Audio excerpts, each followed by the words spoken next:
ఏమిటి ఆ వృష్ణి వంశంలో పుట్టిన వాళ్ళు చేసినటువంటి పని? వాళ్ళకి ఇంకా వేరే వాళ్ళు చేసిన పుణ్యమేం లేదు.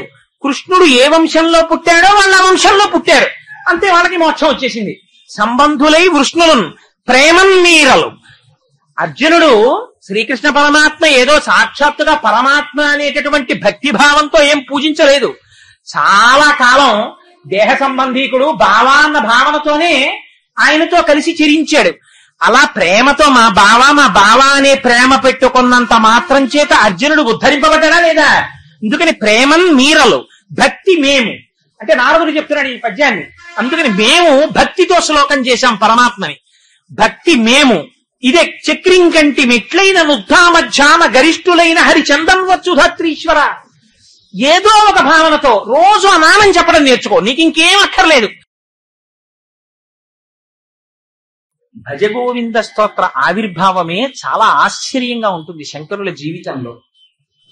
ఆ వృద్ధ బ్రాహ్మణుడు 4 వీధుల కూడలిలో నిలబడి డుక్రుంకరణి సూత్రములను పునః ప్రకటంగా పైకి చెప్తున్నాడు. డుక్రుంకరణి అంటే వ్యాకరణ సూత్రాలు. వ్యాకరణం అనేటటువంటిది చాలా కష్టమైనటువంటిది కనుక ఆ వ్యాకరణంలో డుక్రుంకరణి సూత్రములను పైకి చెప్తుంటే ఓహో ఈయనకి వ్యాకరణ శాస్త్రంలో చాలా పట్టు కలిగినటువంటి వాడనేటటువంటి ఉద్దేశ్యంతో రేపొద్దున నలుగురు తన దగ్గరికి వస్తే ఆ డుక్రుంకరణి సూత్రముల ద్వారా ఆ వ్యాకరణమును బోధ చేసి 4 రూపాయలు సంపాదించాలనేటటువంటి అభిలాషతో ఆ డుక్రుంకరణి సూత్రాల్ని వల్లివేస్తున్నాడు.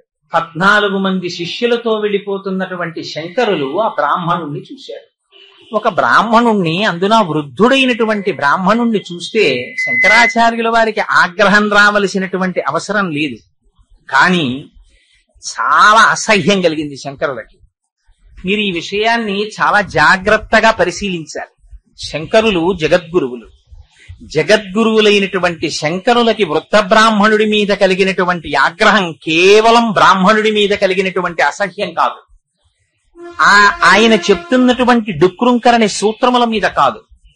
కానీ ఆయనకి దేని గురించి అసహ్యం వేసిందంటే, ఇంత వయస్సు అయిపోయింది, నువ్వు జీవన సంఖ్యలోకి వచ్చేసావు, ఇంకా ఎంతకాలం బ్రతుకుతావో తెలియదు, ఇంకా చిట్ట చివరి ఊపిరి దగ్గర పడిపోతోంది, ఇంకా ఇటువంటి సమయంలో కూడా నీ నోటి వెంట భగవన్నామం పలకటం లేదు, ఇంకా ఇప్పుడు కూడా డుక్రుంకరణి సూత్రాన్ని వల్లివేస్తున్నావు, అది నిష్కారణంగా. దేని కొరకు? 4 విద్యార్థులు వచ్చి నీ దగ్గర నేర్చుకుంటే 4 రూపాయలు సంపాదించుకోవాలనేటటువంటి తాపత్రయంతో అని వారి నోటి వెంట అప్రయత్నంగా ఒక శ్లోకం వచ్చింది. భజ గోవిందం గోవిందం భజ మూఢమతే సంప్రాప్తే సన్నిహితే కాలే నహి నహి రక్షతి డుక్రుంకరణే అన్నాడు. అది ఎంత చిత్రమైపోయిందంటే శంకరాచార్యులు వారు దాన్ని ఎక్కడా కూర్చుని ప్రయత్నపూర్వకంగా వ్రాసినటువంటి స్తోత్రం కాదు, ఒక దేవతామూర్తిని చూసి చేసినటువంటి స్తోత్రము కాదు, లేదా శిష్యుల్ని ఉద్ధరించడం కోసమని చెప్పి కూర్చుని ఉపదేశాంతర్గతంగా చెప్పినటువంటి స్తోత్రము కాదు. కేవలం ఒక వృద్ధ బ్రాహ్మణుని యొక్క చర్యని చూసి అసహించుకున్నటువంటి శంకరుల నోటి వెంట వచ్చినటువంటి ఆ స్తోత్రం తలమానికమై నాటి నుంచి నీటి వరకు ఎక్కడ చూసినా ఆ స్తోత్రానికి ఎంత ప్రఖ్యాతి వచ్చిందంటే, దానికి శంకరాచార్యుల వారు ప్రత్యేకంగా పెట్టిన పేరేం లేదు అసలు. కొన్ని స్తోత్రాలకు శివానంద లహరి అన్నారు, సౌందర్య లహరి అన్నారు. కానీ చిత్రం ఏమంటే, ఈ స్తోత్రం శంకరాచార్యుల వారు చేసిన దాంట్లో మొట్టమొదటి శ్లోకం భజగోవిందం గోవిందం భజ మూఢమతే అని చేశారు కనుక దాన్ని భజగోవిందమే అన్నారు. ఇవి భజగోవిందం అన్నారు. ఇంకా ఆశ్చర్యం ఎక్కడొచ్చిందంటే, తరువాతి కాలంలో అది సంగీతంలోకి వెళ్ళిపోయి మొట్టమొదట భజగోవిందం గోవిందం భజ మూఢమతే అన్నదాన్ని పల్లవి కింద పాడతారు.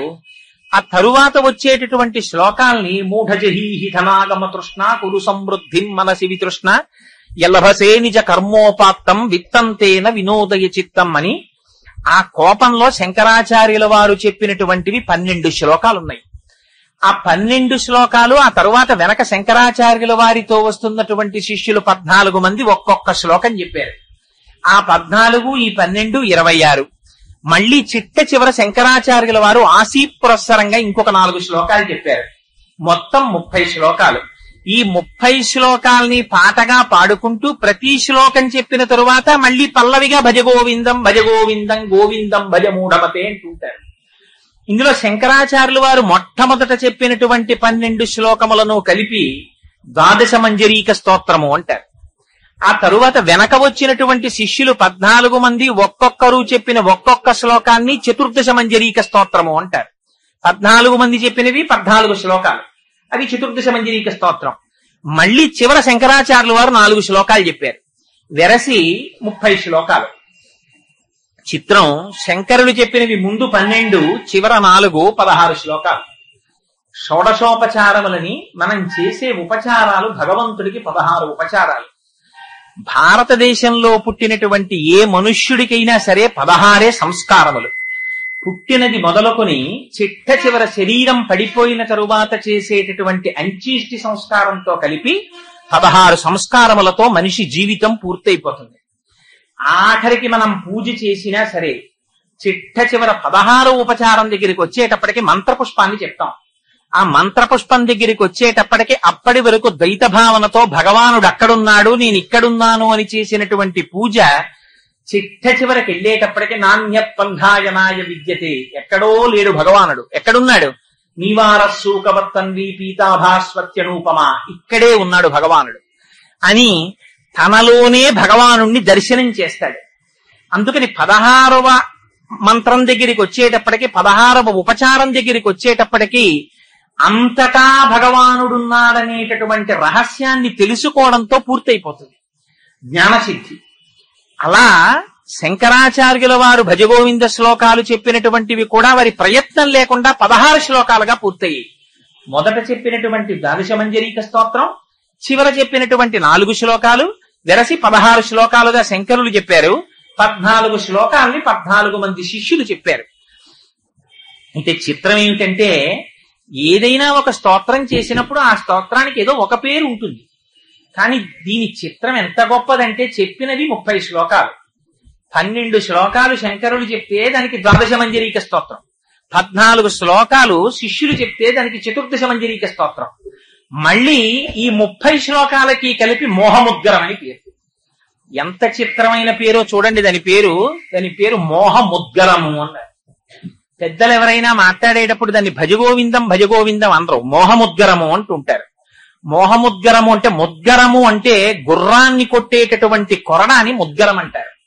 గుర్రం కళ్ళు మూసుకుని కంటికి అడ్డంగా ప్రతిబంధకంగా ఏదో డప్పల్లాంటి పదార్థాలని పెట్టుకుని చీకటిలో ప్రయాణం చేస్తూ ఉంటుంది. మనం కూడా అజ్ఞానజనితమైనటువంటి మోహం చేత కేవలము దేహమే నేననేటటువంటి భ్రాంతితో జీవితాన్ని గడిపేస్తుంటాం. అట్లాంటి మోహానికిట అది ముద్గరంట ఆ శ్లోకాలు. ఆ శ్లోకపు కొరడా దెబ్బ తగిలిందా ఎంతటి వాడికైనా సరే మోహం విరిగిపోవలసిందే అన్నారు, బద్దలైపోవలసిందే, విచ్చిపోవలసిందే. అందుకని ఆ 30 శ్లోకాలకి కలిపి మళ్ళీ మోహముద్గరము అని పేరుంచారు.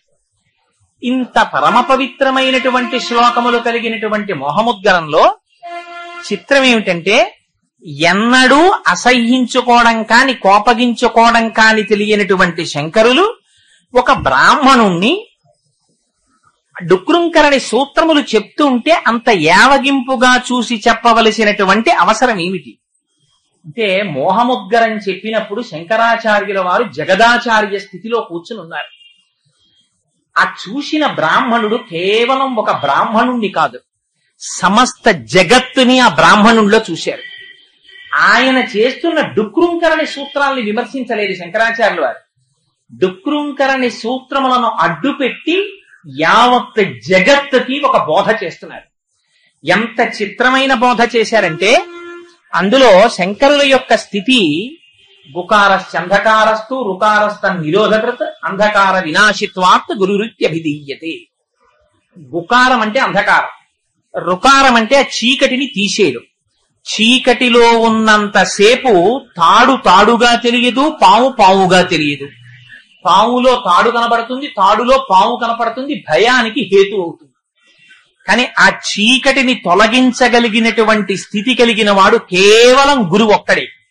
ఎందుచేత అంటే, అనేక జన్మ సంప్రాప్త కర్మబంధ విదాహినే జ్ఞానానల ప్రభావేన తస్మై శ్రీ గురవే నమః అని గురుగీత. ఆయన కదిలి వచ్చేటటువంటి అగ్ని కొండలాంటి వాడు. ఆయన జ్ఞానాగ్ని చేత దగ్ధం చేస్తాడు మనలో ఉండేటటువంటి ఆ అజ్ఞానాన్ని. అందుకే ఒకసారి గురువు యొక్క దర్శనం అయిందా, ఒక్కసారి గురువు మాట చెవిలో పడిందా, అప్పటి వరకు ఉన్న అజ్ఞానము విచ్చిపోతుంది. అందుకే ఆధ్యాత్మికతకి సంబంధించినంత వరకు ఎన్ని పుస్తకాలు చదవండి, దాని వలన వచ్చేటటువంటి విద్య కాదు. మరి ఏది విద్య? విద్ అంటే తెలుసుకోవడం. ఎవరో ఒకరు గురువు ఉండి తీరాలి. ఆ గురువు లేని విద్య గుడ్డి విద్య. రమణులు అంటుండేవారు, గురువు అంటేనే గురిని చూపించగలిగిన వాడు. ఆ గురి తెలియనంత కాలం మీరు ఎన్ని బాణములు ప్రయోగించండి, ఎన్ని గుళ్ళు కాల్చండి, మీకు కావలసినటువంటి లక్ష్యం మీద పడదు. ఒక్కసారి గురువుని నేర్పుతాడు గురువు. ఆ గురి తెలిసిందా, ఇంకా ఆ లక్ష్య సాధనలో ఏ విధమైనటువంటి ప్రమత్తతకి కాని, భయానికి కాని, అజ్ఞానానికి కాని, ఆందోళనకి కాని, ఆవేశానికి కాని అవకాశం ఉండదు. అంత స్పష్టంగా అర్థమవుతుంది. అందుచేత అటువంటి జగద్గురువుల స్థాయిలో ఉన్నటువంటి శంకర భగవత్పాదులు సర్వకాలముల యందు అంతటా బ్రహ్మమును చూడగలిగినటువంటి వారు. వారు పరమహంస. పరమహంస అన్న మాట ఎందుకు వాడతారు? హంసకి ఒక్కదానికే ఒక శక్తి ఉంది. నీటిని పాలని కలిపి తెచ్చి ఒక చోట పెడితే పాలని తాను తాగి నీటిని విడిచిపెడుతుంది హంస. మిగిలిన ఏ ప్రాణికైనా సరే మీరు పాలని నీటిని కలిపి తెచ్చి అక్కడ పెడితే ఇంకది పాలే, అందులోంచి నీటిని విడదీసి తాగలేదు. అలా హంస పాలని నీటిని విడతీసి సారభూయిష్టమైనటువంటి పాలని తాను త్రాగి సారరహితమైనటువంటి నీటిని విడిచిపెట్టగలిగినటువంటి శక్తి కలిగిన హంసల బ్రహ్మమునందే ఉన్నటువంటి జగత్తునందు తాదాత్మ్యత చెంది మిగిలిన వారందరూ నశించిపోతుంటే జగత్తుకి అధిష్టానమై ఈ జగత్తు అంత ఏ బ్రహ్మములో ఉందో ఆ బ్రహ్మమును తాను తెలుసుకుని జగత్తుని విడిచిపెట్టగలిగినటువంటి వాడు పరమహంస అయి ఉంటాడు. అందుకని పరమహంస పరివ్రాజకాచార్య అంటారు. అటువంటి పరమహంస స్థితిలో ఉన్నటువంటి వారు శంకర భగవత్పాదులు. ఇక్కడ ఉన్న బ్రాహ్మణుడో ఒంటి మీద యజ్ఞోపవీతం ఉంది, త్రికాల సంధ్యావందనం చెయ్యవలసిన వాడు, బ్రహ్మమును గుర్తెరగవలసిన వాడు, వ్యాకరణ సూత్రములను వల్లివేస్తున్నవాడు, ఒంటికి వృద్ధాప్యం వచ్చినవాడు, రేపో మాపో మృత్యువు చేత గ్రసింపబడడానికి సిద్ధంగా ఉన్నవాడు. అటువంటి వాడు ఇంకా డుక్రుంకరణి సూత్రములను చెప్తున్నాడు. ఇప్పుడు చెప్పండి, శంకరాచార్యుల వారు అసహ్యించుకున్నది బ్రాహ్మణుణ్ణి అసహ్యించుకున్నారా? ఎంత వయస్సు వస్తున్నా సరే జగత్తుతో తాదాత్మ్యత చెంది ఇంకా రూపాయి సంపాదిద్దాం, ఇంకా రూపాయి సంపాదిద్దాం, ఇంకా కొడుకులకిద్దాం, ఇంకా మనవలకిద్దాం అనేటటువంటి భ్రాంతిలో జీవితాన్ని గడిపేటటువంటి ఈ జగత్తులో ఉన్న సమస్త మానవాళికి సందేశాన్ని ఇస్తున్నారా? సమస్త మానవాళికి సందేశాన్ని ఇస్తున్నారు. వారు నహి నహి రక్షతి డుక్రుంకరణే అన్నది వ్యాకరణ సూత్రాన్ని ఉద్దేశించడం లేదు. నువ్వు ఎన్ని చదువులు చదువు, ఆ చదువులన్నీ దేనికి పనికొస్తాయి? కడుపుని పోషించుకోవడానికి పనికొస్తాయంటే ఆ చదువు కాదు. అందుకే ప్రహ్లాదుడు అంటాడు, చదివించిరి ననుగురువులు చదివితి ధర్మార్థ ముఖ్య శాస్త్రంబులునే చదివినవి కలవు పెక్కులు చదువులలో మర్మమెల్ల చదివితి తండ్రి అన్నాడు. వజ్జలు నేర్పని ఈమది మజ్జాతుడవైద నీకు మరి ఎవ్వరిచే నుజ్జానమయ్య బాలక తజ్జనులం పేరు కొనుము తగ నామ్రోలన్నన్నాడు హిరణ్యకశిపుడు. అంటే ప్రహ్లాదుడు అంటాడు, నాన్నగారు గురువులు నన్ను చదివించిన విద్యలు చాలా ఉన్నాయి. అర్థశాస్త్రం చదివించారు, ధర్మశాస్త్రం చదివించారు, రాజకీయ శాస్త్రం చదివించారు, కామశాస్త్రం చదివించారు, ఈ శాస్త్రములన్నీ చదివించారు. కానీ నేను చదివిన చదువు ఒకటి ఉంది నాన్నగారు అన్నాడు. ఏమిటా చదువు? చదువులలో మర్మమెల్ల చదివితి తండ్రి అన్నాడు. చదువులన్నింటికి మర్మం ఏదుందో, ఏది సారమున్నదో ఈ చదువులన్నీ దేన్ని చెప్పలేవో, ఏ చదువు మాత్రమే చెప్పగలదో, ఏ తల్లి చనుబాలు ఎన్నడెరుగని ప్రౌఢ తల్లి యశోద చనుల పాలు త్రాగనరియే. ఎట్టి చదువులనైన ఇట్టిట్టిదరవా అని అర్థం అవయవముల యందు అందముందే అంటారు పోతన గారు. ఏ చదువులు చదివితే, ఎన్ని పుస్తకాలు చదివితే పరమేశ్వరుని యొక్క స్వరూపం ఇలా ఉంటుందని చెప్పగలిగిన మొనగాడు ప్రపంచంలో ఉన్నాడు. ఎంతటి మహర్షులు కూడా వేదాహమేతం పురుషం మహాంతం ఆదిత్యవర్ణం తమసస్తు పారే సర్వాణి రూపాణి విచిత్యధీరా నామాని కృత్వాభివదన్యదాస్తే అని పక్కకి తప్పుకున్నారు. బ్రహ్మాండములలో నిండి నిబిడీకృతమైపోయినటువంటి పరమాత్మ తన సౌజన్యము చేత ఈ కంటితో చూడడానికి వీలుగా కనపడుతున్నాడు తప్ప ఇది పరమేశ్వరుని యొక్క స్వరూపమని చెప్పగలిగిన వాడు ఎవరని అడిగారు. అందుచేత అటువంటి పరమాత్మ యందు సంతతము రమించేటటువంటి మనస్సు కలిగి కేవలము బ్రహ్మమును మాత్రమే దర్శించేటటువంటి స్వభావము కలిగినటువంటి శంకరులు జగత్తు చేత తాదాత్మ్యత చెందినటువంటి బ్రాహ్మణుడి యందు సమస్త జగత్తుని చూసి దాని చేత కలిగినటువంటి అసహ్యంతో మాట్లాడిన మాట మోహముద్గరం. ఏమిటి మోహం? మోహం అంటే కేవల అజ్ఞానం. ఎందుకు అజ్ఞానం? అజ్ఞానం అంటే ఏం మిగిలిన వాటికి లేదా అజ్ఞానం? ఏం మనుష్య జన్మలో ఉన్నటువంటి వాడి గురించి మాత్రమే శంకర భగవత్పాదులు అంత కావాలని నొక్కి నొక్కి మాట్లాడడం దేనికోసం అంటే దుర్లభం త్రయమేవైతత్.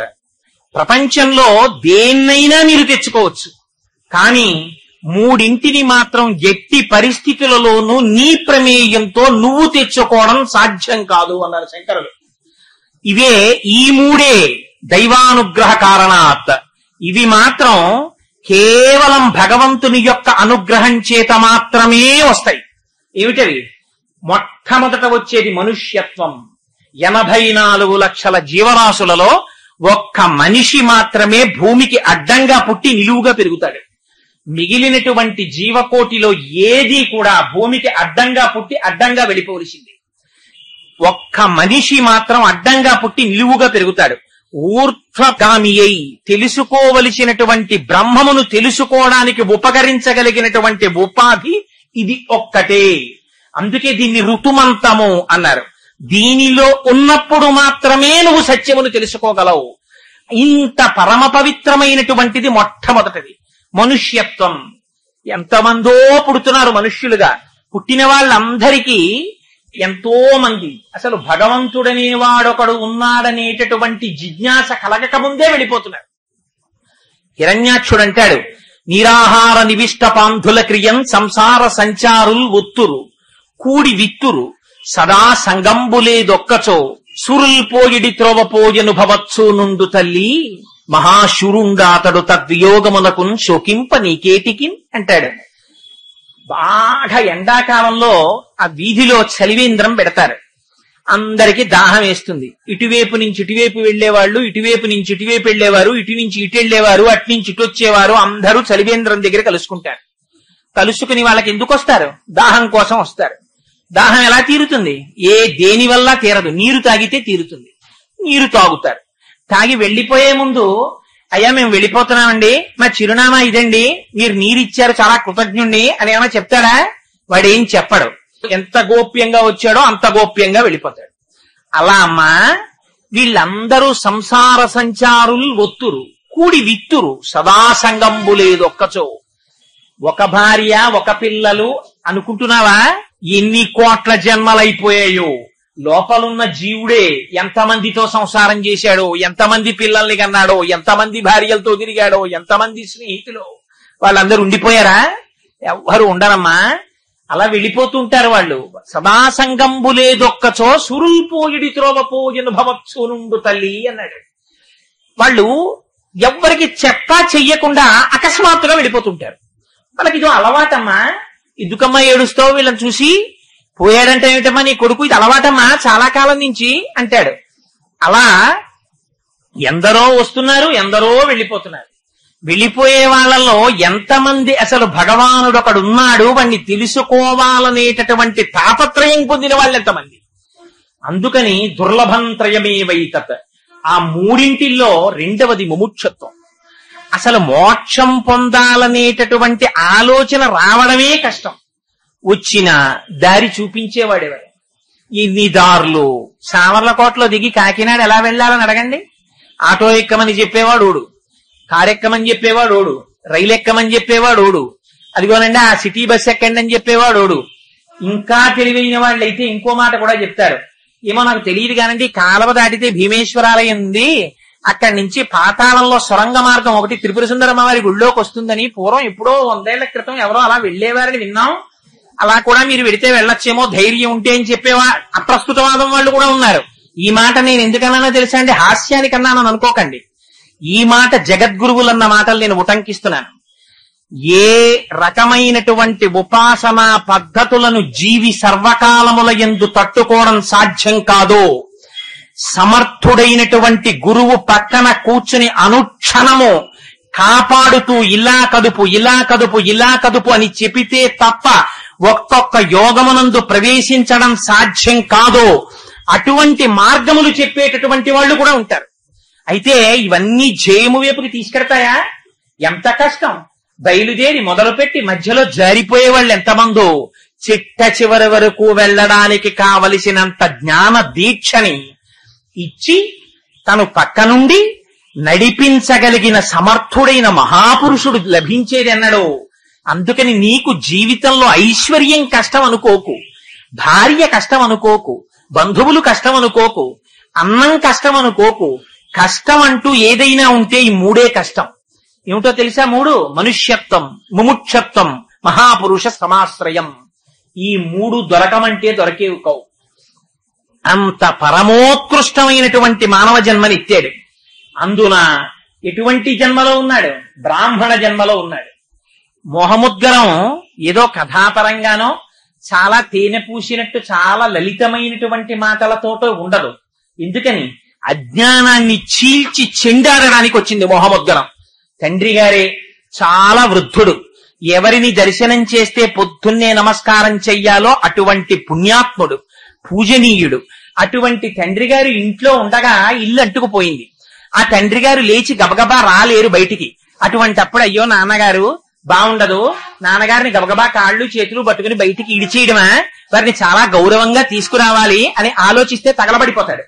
అందుకని అప్పుడు తండ్రిని చూస్తారా, కాళ్ళు దొరికితే కాళ్ళు, జుట్టు దొరికితే జుట్టు, చెయ్యి దొరికితే చెయ్యి పట్టుకుని ఈడ్చేస్తారు బయటికి.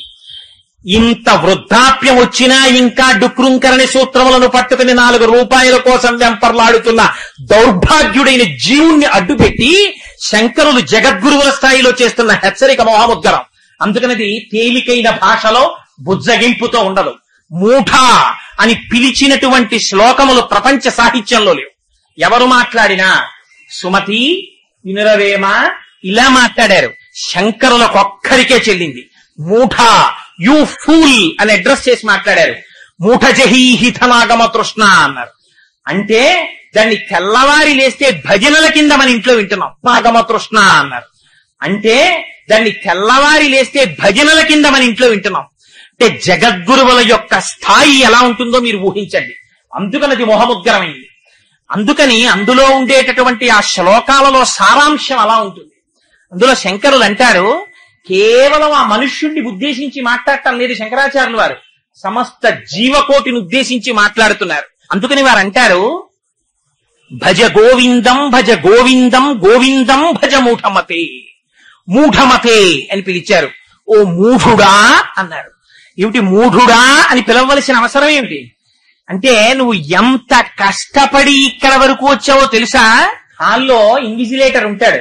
వాడు 1 సంవత్సరం పాటు లాంగ్ టర్మ్ కోచింగ్ చదువుకుని ఎక్కడో నానా కష్టాలు పడి పరీక్ష రాయడానికి వస్తాడు. పరీక్ష రాయడానికి వచ్చిన తరువాత తీరా క్వశ్చన్ పేపర్ చేతిలో పట్టుకుని దిక్కులు చూస్తూ పిల్లాడు కూర్చున్నాడు అనుకోండి. అక్కడ ఉన్నటువంటి ఇన్విజిలేటర్ బాధ్యత కలిగిన వాడైతే ఏమంటాడు? ఎరా మూఢుడా, టైం అయిపోతోందిరా, 1.5 గంటలో నీ ఫలితం తెలిసిపోతుంది, నీ జీవితం తెలిసిపోయే టైం రా, నువ్వు ఇంకా కూర్చున్నావా? చెయ్యి, వచ్చినవి చెయ్యి. బెల్ల కొట్టేసిన తర్వాత ఇంక నీ పేపర్ అంతా చేతిలో లాగేస్తారు. ఇది శంకరుల హెచ్చరిక. భజ గోవిందం భజ గోవిందం గోవిందం భజ మూఢమతే. ఒరి మూఢుడా, గోవింద గోవింద గోవింద అనవా? ఎందుకురా నీకు డుక్రుంకరణ సూత్రం?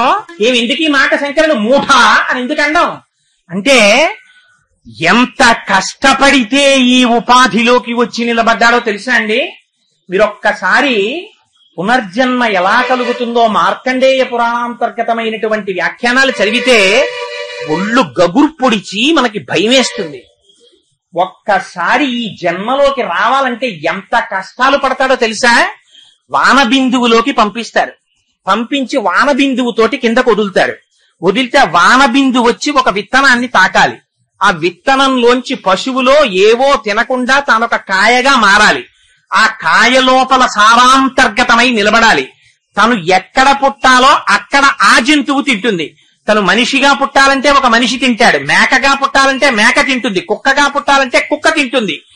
ఆ తరువాత అది ఒక అన్నపు గింజగా పుట్టాడనుకోండి మనిషి కడుపులో పుట్టడానికి, ఆ బియ్యపు గింజలు నీళ్లల్లో కడిగి పొయ్యి మీద పెట్టిన తర్వాత కొత్త కొత్త కొత్త కొత్త ఉడికితే తాపత్రయంతో పైకి తేల్తాడు వీర్యకణాలతోటి. తేలితే నేను పై అన్నం మొగాడి కట్టండి అంటారు.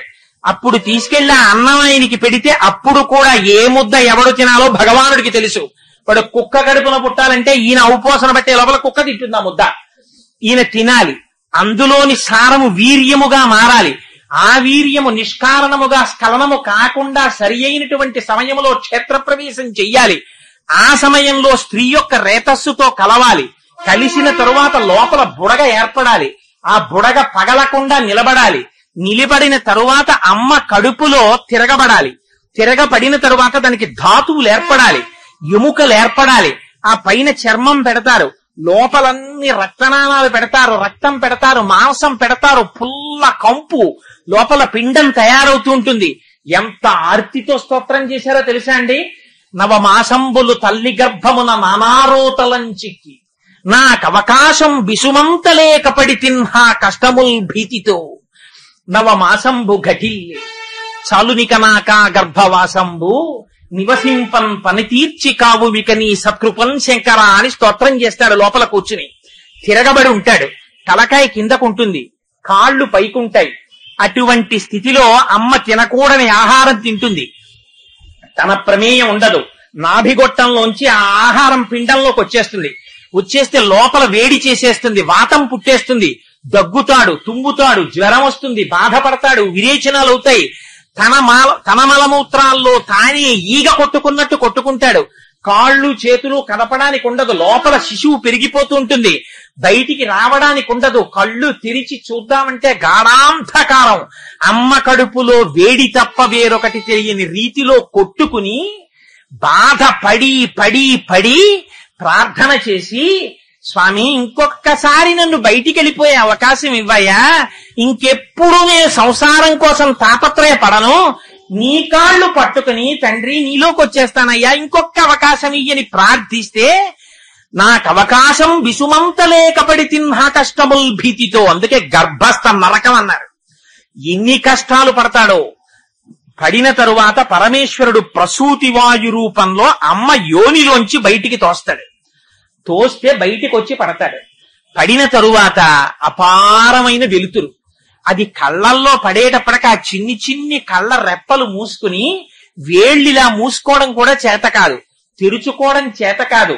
అమ్మ కడుపు పక్కకి చేరి మలమూత్రంబులతో మహాభయముతో మాతృస్థమాపేక్షతో చలమూర్ఖత్వముతో సదాభ్రమతతో చాంచల్య చిత్తంబుతో బరువైనట్టి కప జ్వర గ్రహ మహా బాల్యామయ శ్రేణితో కలనైనంతమ చింతలేక చెడితిన్ కామ్యార్థినై శంకర.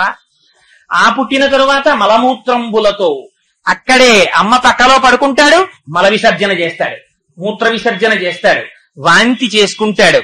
అమ్మ పాలు సరిపోలేదనుకుని ఇచ్చినటువంటి పాలు ఎక్కువై నోటి వెంట కారిపోతాయి, ఈగలు వచ్చి వాలుతుంటాయి, దోమలు కుడుతుంటాయి.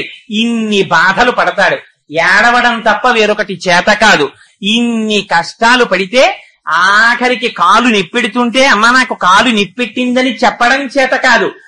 బాల్యావస్థ ఎంత దారుణంగా ఉంటుందో చూడాలంటే మీరు ఎప్పుడైనా, నేను ఒక్కసారి ప్రతాపనగర్ దగ్గర సామర్లకోట ఆఫీస్కి వెళ్ళిపోతూ టాక్సీ ఎక్కాను.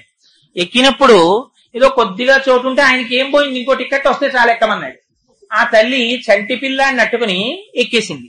ఎక్కేయగానే ఆయన బయలుదేరిపోదాం గబగబానని వెనక్కి వేళ డోర్ పట్టుకుని గట్టిగా లాగేశాడు.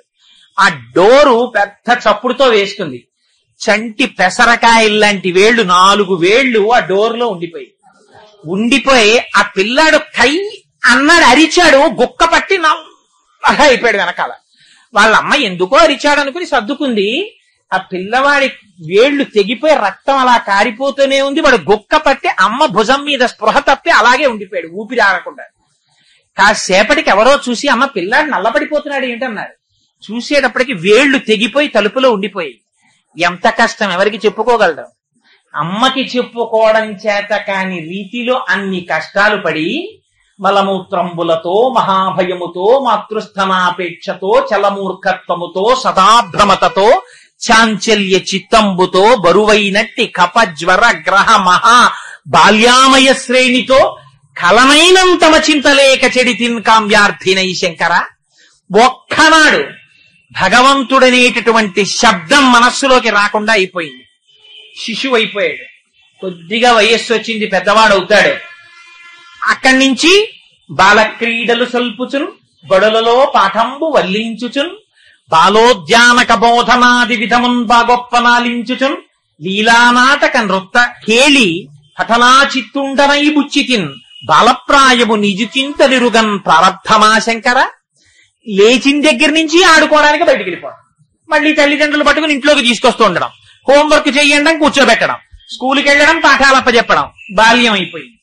కాస్త ఒంటికి బలం వస్తుంది, యవ్వనం వస్తుంది. యవ్వనం వచ్చిన దగ్గర నుంచి యవ్వనం అంకురించగానే అన్యుల నెట్టులను ఆశ్రయించుటో పరమ పావనమూర్తులంచు పరిపాలకులను నుతించుటెట్టులో అని జీవికి విత్తమే భువిని సార్థకమటంచు అది ఎట్టులా సాధించుటో. ఎంత బెంగ! ఎవరైనా పెద్దవాళ్ళని పట్టుకోవాలి, ఓ ఉద్యోగం సంపాదించుకోవాలి. వాడు చేసే ప్రారంభం ఏమీ లేదు. కానీ వాడు వచ్చినప్పుడు లేచి నించోవాలి, వాడు వెళ్ళిపోతే లేచి నించోవాలి, వాడిని చూడగానే నమస్కారం పెట్టాలి, వెళ్ళిపోయే ముందు నమస్కారం పెట్టాలి. వాడు పిలిచి తిట్టినా ఆహా మీరు ఎంత అందంగా తిట్టారండి అనాలి. పరమ పావనమూర్తులంచు పరిపాలకులను నుతించుటెట్టులో భగవంతుడి ముందు ఒక్కనాడు స్తోత్రం చేయడు. ఇన్ని దుర్మార్గ గుణాలున్నా వాడి దగ్గరికి వెళ్ళి లేచి నిలబడి చేతులు నమస్కారం పెట్టి వాడిని గొప్ప స్తోత్రం చెయ్యాలి. పరిపాలకులను నుతించుటెట్టులో వాళ్ళని స్తోత్రం చేయడం నేర్చుకోవాలి. లేదా వీడికి వృద్ధి ఉండదు, అందుకని వాళ్ళని స్తోత్రం చేస్తాడు. భూమిని విత్తమే జీవికి. బతకాలంటే డబ్బులు కావాలి, అందుకని అదెలా సంపాదించాలో అని తాపత్రయపడ్డాం. అందుకని దాని గురించి తాపత్రయపడుతూ ఇవ్విధమేది దారి అని ఎంచుచు పుచ్చితి నయ్యశంకర. ఎలా ఈ డబ్బులు సంపాదించుకోవడం అని ఆలోచిస్తూ యవ్వనం అంతా అయిపోయింది. యవ్వనం చూస్తూ చూస్తుండగా గడిచిపోయింది. వృద్ధాప్యం వచ్చేసింది. ఇంకేముంది? వృద్ధాప్యం వచ్చేసిన తర్వాత వృద్ధాప్యం వచ్చిన దగ్గర నుంచి దానంత చింత మరొకటి లేదు. పోని హాయిగా ప్రశాంతంగా ఏ పని లేదు, చెప్పేవాడు లేడు, చేసేవాడు లేడు, హాయిగా కూర్చోవచ్చు కదా అంటే అలా కూర్చోడు. అక్కడ కూర్చుని అనవసర ప్రసంగాలన్నీ చేస్తూ ఉంటాడు. పైగా అనేక రకములైనటువంటి వ్యాధులు వెంట తగులుకుంటాయి. వాటితో పాటుగా పోని అక్కడతో ఊరుకుంటాడా? ఇంకా అర్ధజ్ఞానముచే, మహాభ్రమతచే, వాత్సల్య చిత్తంబుచే, హాస్య ప్రసంగాలచే, అప్పుడు కూడా ఇంకా దిక్కుమాలిన హాస్యమే. అంత వృద్ధాప్యం వచ్చినా కూడా అప్పుడు కూడా నన్ను చేసుకుంటా ఏమిటే అని చెప్పి సంబంధాలు అడగడం. అప్పుడు కూడా ఇంకా రూపాయల గురించి చింత. అప్పుడు కూడా మీకు ఎలా బతకాలో తెలియకపోతే నా దగ్గరికి రండి, కౌన్సిలింగ్ చేస్తానంటూ ఉండడం. వీడి నోటి వెంట ఒక్కనాడు రాదేం భగవంతుడి నామం. ఇన్ని కష్టాలు పడి వచ్చావురా, ఇంత తాపత్రయ పడుతున్నావే వీళ్ళందరి కోసం. ఒకనాడు నువ్వు వెళ్ళిపోతావు. వెళ్ళిపోయినప్పుడు ఎంత గోప్యంగా వెళ్ళిపోతావో తెలుసా? నీ నిష్క్రమణం పరమేశ్వరుడికి తప్ప వేరొకడికి ఎవ్వరికీ తెలియదు. ఎంత రహస్యంగా వచ్చావో అంత రహస్యంగా వెళ్ళిపోతావు. ఆ వెళ్ళిపోయేటప్పుడు కాయము వీడి జీవుడకి కంపిత చిత్తత నీగుచుండా, ఓ నాయనయంచు నిజ నందన నందినులెల్ల నేర్చుచుండా, శరీరాన్ని విడిచిపెట్టేసి జీవుడు వణికిపోతూ భయపడిపోతూ యముడి యొక్క పాశములకు తగులుకుని వెళ్ళిపోతుంటే, నాన్నగారు నాన్నగారు అని కొడుకులు కూతుళ్ళు ఏడుస్తుంటే, కను దోయిని భాష్మములుక దుఃఖ మహాంబుధి చొచ్చు పత్నియున్, కళ్ళ నిండా నీళ్లు పెట్టుకుని ఆయన వెళ్ళిపోతున్నారని భార్య ఏడుస్తూ నిలబడితే, ఒక్కటి జ్ఞాపకం పెట్టుకో, కాయము వీడి రారు కదా కర్మము పుణ్యము తప్ప శంకర. వీళ్ళెవ్వరైనా నీతో వస్తారనుకుంటున్నావేమో. నీ కొడుకు రాడు, కూతురు రాదు, కోడలు రాదు, నీ భార్య రాదు, ఎవ్వరూ రారు. నీ కాయము కూడా నీ వెంట రాదు. నీతో వచ్చేది ఏదైనా ఉంటే నువ్వు చేసిన పుణ్యం ఒక్కటే వస్తుంది. కర్మము పుణ్యము తప్ప శంకర. నువ్వేం చేశావో అది మూట కట్టి ఇక్కడ తగిలిస్తారు. నువ్వే పుణ్యం చేశావో ఇక్కడ తగిలించి వెలుతురు వెలిగిస్తారు. ఆ వెలుతురులో వెళ్ళిపోతావు, లేదా గాఢాంధకారంలో కొట్టుకుంటూ పోతావు. ఆనాడు ఎవ్వడు నీకు ఉపకారం చేసేవాడు ఉండడు. ఏమిరా ఇంత కష్టపడి మనుష్య జన్మనెత్తి బ్రాహ్మణుడవై పుట్టి త్రికాల సంధ్యావందనం చెయ్యవలసినటువంటి వాడివి, సంతతము భగవన్నామము నోటి వెంట రావలసినటువంటి వాడివి, ఆ మాట అనకుండా డుక్రుంకరణి సూత్రములను పఠిస్తున్నావా? ఇంకా అవి వల్లె వేస్తే ఎవరో వచ్చి నీ దగ్గర వ్యాకరణం చేర్చుకుని 4 రూపాయలు ఇస్తారని తాపత్రయపడుతున్నావా? ఎంత ఆ ఆఖరికి కపంలో పడిపోయినటువంటి ఈగలా కొట్టుకుంటున్నావు కదరా. ఇది శంకరుల ఆక్రోశం. అందుకని భజ గోవిందం భజ గోవిందం గోవిందం భజ మూఢమతి. ఓరి మూఢుడా, ఎందుకొచ్చావో మర్చిపోయావు. కడుపులో ఉండగా ఏ ప్రమాణం చేశావో మర్చిపోయావు. ఎన్ని కోట్ల జన్మల నుంచి ఇలా తిరుగుతున్నావో మర్చిపోయావు. మళ్ళీ నా వాళ్ళు 4 రూపాయలు సంపాదించాలని మళ్ళీ పట్టుకుని బయలుదేరావు. ఇంత సంపాదించి నువ్వు పట్టుకెళ్లేదేముందో చూపించు. కారే రాజులు రాజ్యముల్ గెలువరే గర్వోన్నతిం పొందరే వారేరి సిరి మూట కట్టుకుని పోవంజాలిరే భూమిపై పేరైనం కలదే శిబి ప్రముఖులం ప్రీతిం యశక్కాములై ఈరే కోర్కెలు వరలం తలపరే ఈ కాలమున్ భార్గవ. ఎవరు ఇంతంత రాజ్యాలు పరిపాలించామన్నవాడు ఎవడు తనతో ఏం పట్టుకెళ్ళిపోయాడు? పట్టుకెళ్ళిపోయినటువంటిది ఒక్కటి లేదు. చిట్ట చివరన తన ఒంటి మీద కొత్త బట్ట కప్పి తాడు కట్టి కర్రల మీద పడుకోపెట్టి గడ్డిలో తీసుకెళ్లి పారేస్తే అక్కడ చిట్ట చివర తీసుకెళ్లిపోయేటప్పుడు పంపించేసేటప్పుడు ఆ కొత్త బట్ట కూడా తీసి పక్కన పారేస్తాడు.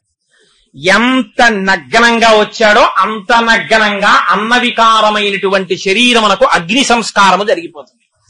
ఇంతకాలం నా కొడుకు నా కూతురన్న కాయము లోపల జీవుడు ఒక్కసారి ఉత్క్రమణం అయిపోయాడా? ఆ కొడుకొచ్చి నిలబడ్డా, కోడలొచ్చి నిలబడ్డా, కూతురొచ్చి నిలబడ్డా ఏమర్రా రెప్ప వెయ్యదు, మాట వినదు. మరి దేని గురించి రానికి తాపత్రయం? ఇవన్నీ కాకుండా ఇంకొకటి ఉన్నది అన్న నమ్మకం నీకుందా? నీ ఊపిరి తీయిస్తున్నవాడెవరు? నువ్వు తిన్న అన్నాన్ని జీర్ణం చేస్తున్నవాడెవరు? నీ కంటికి చూపుగా నిలబడి చూపిస్తున్నవాడెవడు? నీలో తృప్తిగా భాషిస్తున్నవాడెవరు? వాడెవరో ఎప్పుడైనా ఆలోచించావా? వాడికి ఒక నమస్కారం చేద్దామని ప్రయత్నం చేశావా? పోని ఏదీ చెయ్యలేకపోతే కనీసం వాడి నామం పలుకుదామని ఆలోచించావా? భగవంతుడి నామం చెప్పడానికి మాత్రం నీకు ఓపిక లేదు. నీకు డుక్రుంకరణి సూత్రాలు ఇంకా ఈ వయస్సులో కావలసి వచ్చేయరా నీకు? ఇది ఒక బ్రాహ్మణుడు అంటున్నారా? సమస్త జగత్తును అడుగుతున్నారా శంకరాచార్యులు వారి మాట? అందుకని భజ గోవిందం భజ గోవిందం గోవిందం భజ మూఢమతి. అంత కోపంలో శంకరాచార్యులు వారి నోటి వెంట ఎటువంటి మాట పడిందో చూడండి. గోవింద గోవింద గోవింద అన్రా మూఢమతే సంప్రాప్తే సన్నిహితే కాలే నహి నహి రక్షతి డుక్రుంకరణి.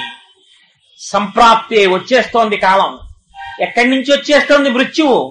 గడియారంలోంచి వచ్చేస్తోంది, క్యాలెండర్ లోంచి వచ్చేస్తోంది, పంచాంగంలోంచి వచ్చేస్తోంది, సూర్యోదయ సూర్యాస్తమయాల్లోంచి వచ్చేస్తోంది. ప్రత్యాయాంతికతా పునర్న దివసా కాలో జగద్భక్షక లక్ష్మీస్తోజ తరంగ భంగ చపలా విద్యుచ్చలం జీవితం తస్మాన్ మాం శరణాగతిం కరుణయా త్వం రక్ష రక్షాధునా అంటారు. రేపటి అమ్మయ్య సూర్యోదయం అయింది, అమ్మయ్య సూర్యాస్తమయమైంది, ఇంకో రోజు వచ్చింది, ఇంకో రోజు వచ్చింది, ఇంకో రోజు వచ్చిందని వీడు సంతోషపడిపోతుంటాడు. రామకృష్ణ పరమహంస అంటుంటారు, ఈ పెట్టెలో గోళీకాయలు పెట్టి ప్రతిరోజు ఒక్కొక్క గోళీకాయ తీసేస్తుంటే ఇందులో ఉన్న గోళీకాయలు ఖాళీ అయిపోతున్నట్టే ఈ లోపల ఎంత కాలం ఉండాలో, ఎన్ని రోజులుండాలో, ఎన్ని శ్వాసలుండాలో లెక్క పెట్టి అప్పచెప్పిన వాడు ఒకడు ఉన్నాడు. నీకు ఇన్ని ఊపిరిలు ఇస్తున్నాన్రా అని చెప్పి పంపిస్తాడాయన. ఇన్ని ఊపిరిల లోపల ఇందులో ఉండి భగవద్ధ్యానం చేసుకోవడానికి మీకు ఇది ఒక ఉపకరణముగా ఇయ్యబడినది. ఇయ్యబడినటువంటి ఉపకరణమును దుర్వినియోగము చేసి దీన్ని కాని సక్రమంగా వినియోగించుకోలేదా? ఆ తర్వాత ఇందులోంచి ఒక్కసారి ఆ ఊపిరిలు ఎవరు లెక్క పెడతారు? మనతో ఉన్న వాళ్ళు ఎవ్వరూ లెక్క పెట్టరు. లోపల కూర్చున్న వాడికి ఒక్కడికే తెలుసు, వాడొక్కడే లెక్క పెడుతుంటాడు. ఇన్నైపోయాయని వాడికి తెలుసు ఎన్ని ఊపిర్ల తర్వాత అయిపోతోందో లెక్క. ఖచ్చితంగా అన్నో ఊపిరి అయిపోగానే వాడు నిర్దాక్షిణ్యంగా సింహాసనం నుంచి దిగిపోయి ఉత్తరీయం పైన వేసుకుని బయటికి వెళ్ళిపోతాడు. వాడు వెళ్ళిపోయాడా, వాడి వెనకాతల జీవుడు వెళ్ళిపోతాడు. పతిం విశ్వస్యాస్మేశ్వరగం శాశ్వతగం శివమచ్యుతం. వాడొక్కసారి వెళ్ళిపోయాడా, దేహం కింద పడిపోతుంది. అప్పటి వరకు కాలు తగిలితే నమస్కారం చేసిన కొడుకు మా నాన్నగారు వెళ్ళిపోయారంటాడు. వెళ్ళిపోయారని తీసుకొచ్చి కొత్త కర్రలకేసి కట్టి పట్టికెళ్లి అవతల పారేస్తున్నాడు.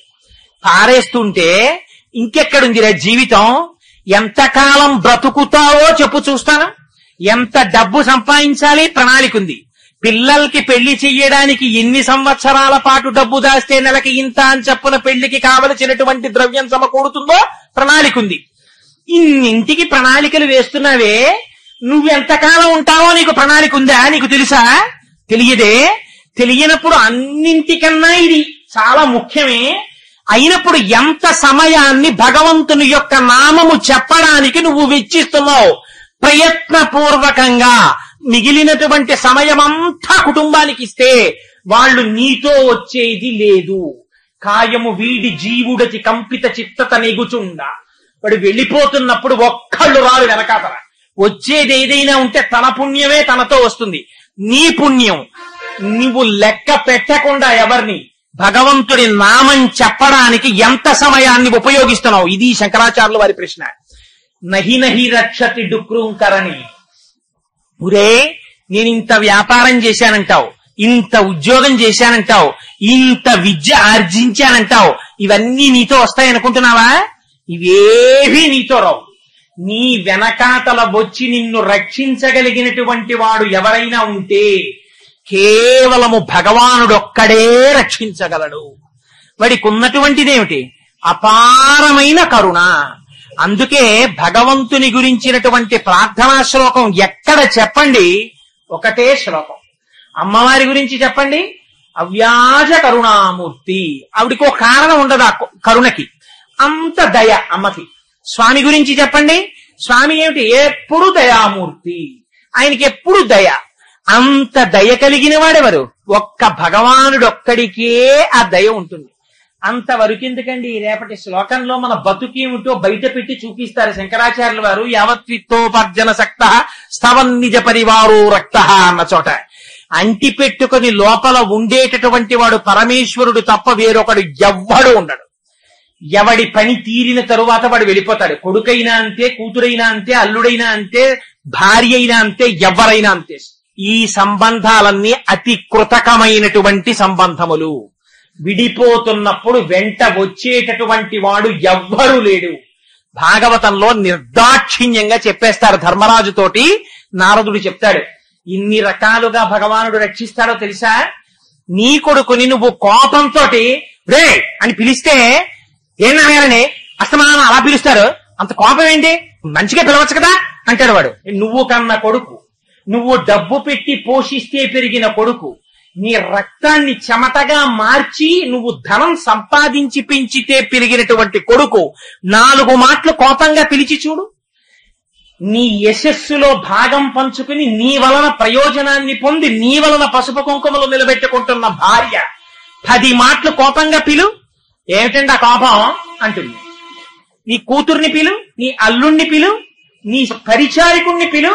ఏమిటా కోపం అని ప్రశ్న వేస్తారు. 2 మాటలు కోపం వస్తే అంతటి మహానుభావుడు. ఏమి 2 మాటలైన కోపగిస్తే నాకు వచ్చిన నష్టం ఏమిటి? ఆశీర్వచనమే అని సర్దుకుంటారు అనుకుంటున్నావా? ఎవ్వరూ సర్దుకోరు. ఒక్క భగవానుడికి మాత్రం ఉన్న రహస్యం ఏమిటో తెలుసా? కామోత్కంఠత గోపికల్. గోపికలు ఎలా ప్రేమించారో తెలుసా? పరమేశ్వరుణ్ణి కేవల కామంతో మోహించారు. అయినా ఇచ్చేశాడా లేదా? భగవానుడు మోక్షం ఇచ్చేశాడు.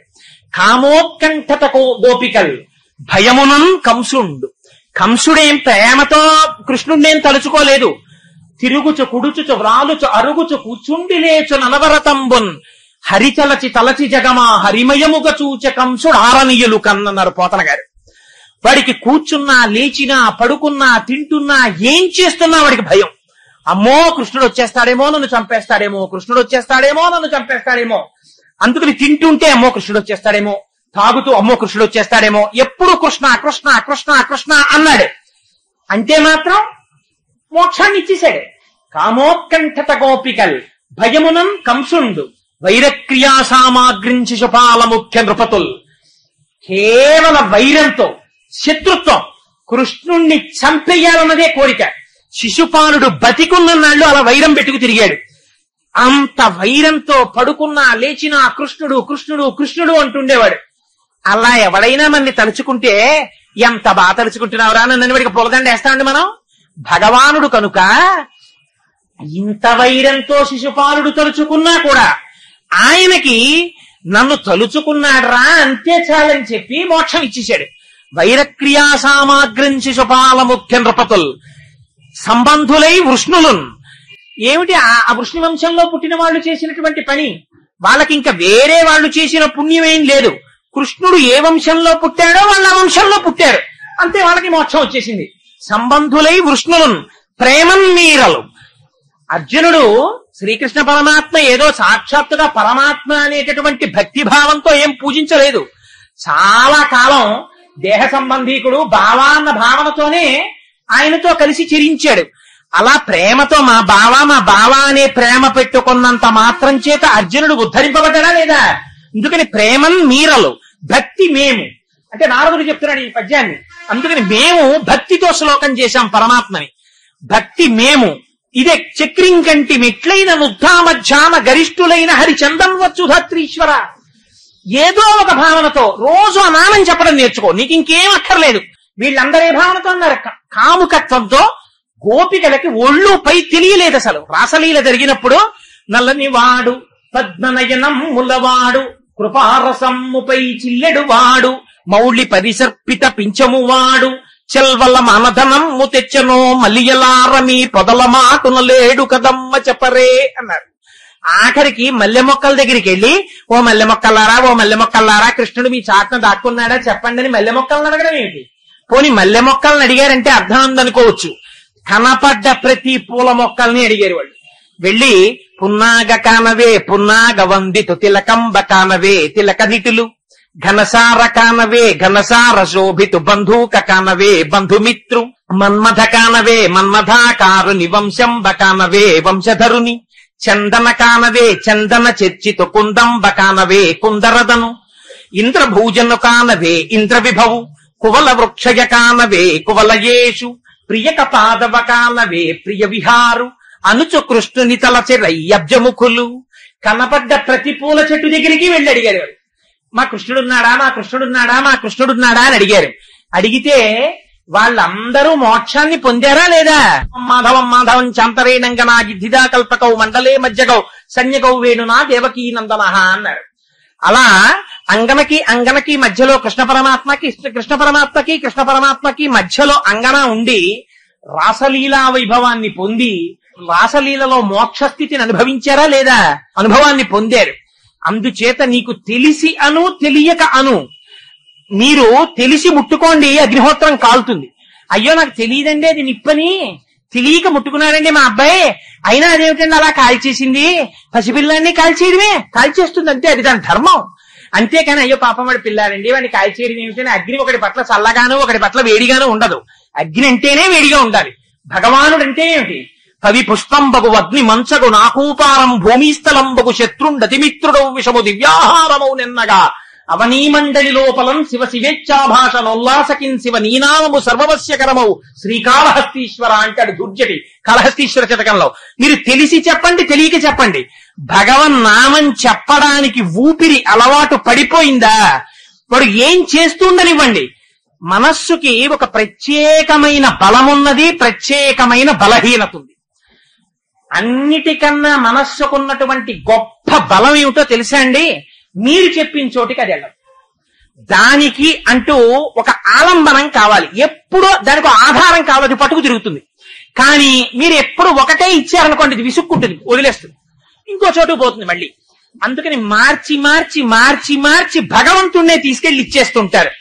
పొద్దున్న లేస్తాడు, కాసేపు సంధ్యావందనం అంటాడు, ఆ తర్వాత షోడశోపచార పూజ అంటాడు, ఆ తర్వాత గజేంద్ర మోక్ష పారాయణ అంటాడు, ఆ తర్వాత ఆఫీస్ కి వెడుతూ కూడా ఓసారి పూజా మందిరం దగ్గరికి వెళ్ళి నమస్కారం చేసి భగవాన్ బయలుదేరండి ఆఫీస్ కి అంటాడు.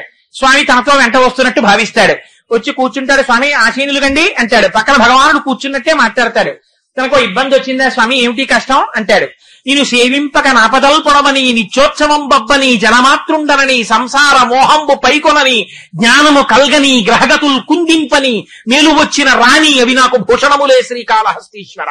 ఒకవేళ ఆఫీసులో ఎవరో తిట్టాడు అధికారి పిలిచి, ఓహో భగవాన్ ఎంత పాపం చేశానో ఇలా పోయింది నా పాపం అంటాడు. అన్నిటికీ భగవానుడి తోడితే సంబంధం. హాయిగా ఇంటికి వస్తాడు, కాసేపు సాంబ సదా శివ సాంబ సదా శివ సాంబ సదా శివ సాంబ శివ. యజ్ఞం చెయ్యాలా, యాగం చెయ్యాలా? నామం చెప్పడం అలవాటు చెయ్యి, దాని ఎందుకు ప్రీతిని అలవాటు చెయ్యి. చేశావా?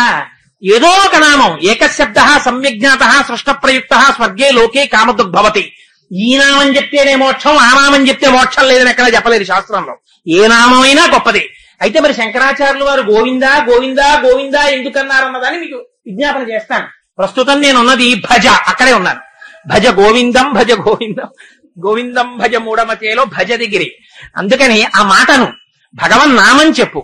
భగవన్ నామం చెప్పావా అది నిన్ను ఉద్ధరించేస్తుంది.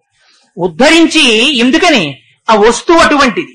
ఆ వస్తువు క్రమంగా ఆ ఆలంబనం తీసుకుని మనస్సు దాన్ని పట్టుకోవడానికి అలవాటు పడిపోయిందా, ఇంకా దాన్నే పట్టుకుంటుంది.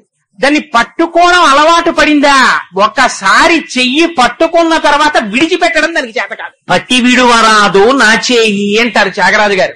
ఒకసారి పరమాత్మ కాని చెయ్యి పట్టుకున్నాడా ఇంకా మనస్సు అక్కడే అక్కడే అక్కడే అక్కడే తిరుగుతూ ఉంటుంది. మిగిలిన చోట్ల ఎంత తిరగనివ్వండి బంధంలో పడుతుంది. ఆయన దగ్గర ఎంత తిరగనివ్వండి అంత తృప్తిలోకి వెళ్ళిపోతుంది. అదే భక్తి. భక్తి అంటే ఏమిటి? ఏది జరుగుతున్నా ఒక్కొక్కడికి భార్య మీద ప్రీతి ఉంటుంది. వాడి పరుసులో ఆవిడ ఫోటో ఉంటుంది. వాడు ఆఫీస్కి వెళ్ళిపోతూ 1000 మాటలు ఆవిడతో మాట్లాడతాడు, బుజ్జగిస్తాడు, ముద్దులాడతాడు, సంతోషిస్తాడు, ఎదురు రమ్మంటాడు, ఎదురొస్తుంది, సాయంకాలం వచ్చేస్తాను బెంగెట్టుకోకంటాడు, మధ్యాహ్నం వచ్చేస్తాను బెంగెట్టుకోకంటాడు, ఆఫీస్కి వెళ్ళి ఫోన్ చేస్తానంటాడు, నా జేబులో సెల్ ఉంది నువ్వు ఫోన్ చేయంటాడు, నేను పలుకుతానంటాడు. ఇంత బాధలు పడి 30 ఏళ్ళు సంసారం అయ్యాక